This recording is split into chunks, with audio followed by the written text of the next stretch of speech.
We'll start here on the right side in the middle. Olin. Christian, just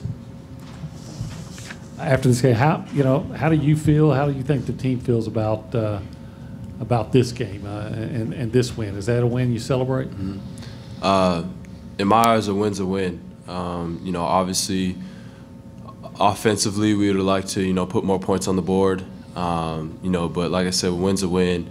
And I think the biggest takeaway from this game is the fact that we finished and we went into halftime. It was close, and then they tied up the game, and we could have easily all in our minds could have said, oh, it's happening again. But we all locked in as a team and went out there and finished.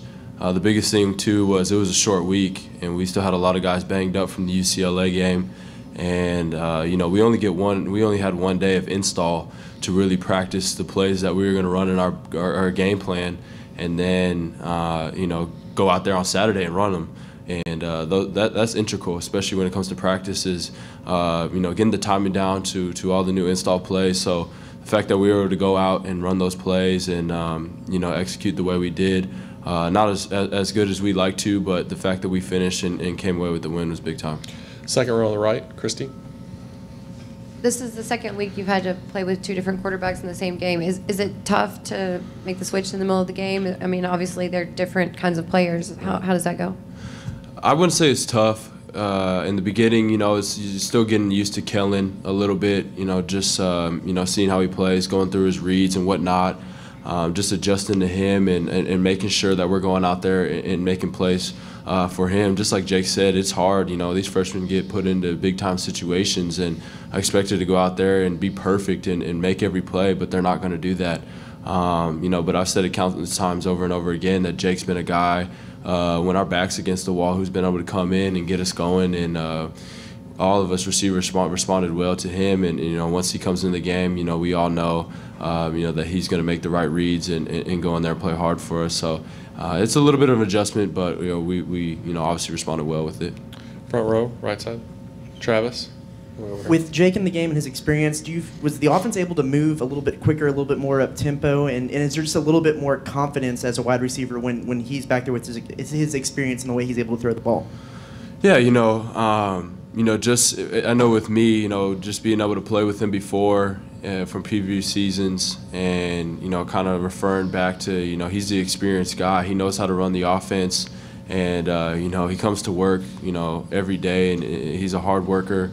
After the UCLA game, I sent him a text, and I said, we're gonna rely on you. At some point, we're gonna need you, to come back in and help carry this team. And he responded well, had a great week of practice, and I think it showed tonight. We'll go with Zach, Alex, and then Christy will wrap us up. Left side, Zach. Christian, with a lot of young wide receivers in the mix, Jamon and a lot of other guys as well. How much does that rely on you as one of the veteran players to help those guys along? And what did you think of their performance tonight? Yeah, I still think, we have a ton of room to grow, a ton of things that, we have to fix. And I think, part of that is coming along with game experience. I thought Clyde Chris was a guy, that showed what he can do. He's had a big-time fall camp, and really wasn't surprised with the plays that he made. He brings energy. He has fun playing football, and we saw tonight that he just goes out there and makes plays. But I think the biggest thing with them is, I know when I was a freshman too, when you drop balls, that gets to you a little bit, and it's my job to make sure that they're keeping their head up. Making sure they're going out there, forgetting about the drop balls, and just going out there and playing and having fun with it. I know it's tough. Like I said, there's a lot of young guys that are expected to do a lot right now, and that's a lot of pressure. And you just got to make sure you're keeping them in high spirits and just tell them to go out there and play. Left side, Alex, and then Christy. Christian, last week only 3 guys had receptions. Today 11. How nice is it to sort of spread the wealth a little more today? Yeah, it's good, and it's good to put that on film because now other teams are going to know coming into the game that we're not just going to focus on a core group of guys. There's a lot of guys on our team that can go out there and make plays and make those catches. So it makes the defense prepare a little more, and that's just the development of the guys that we have, and we have a lot of playmakers. So like I said, just the development of getting those guys along throughout the season. Christy will wrap us up. Earlier you said, when they tied the game, y'all didn't say like, oh, here we go again. What do you think was the key to not, getting down or not like letting things snowball whenever that happened?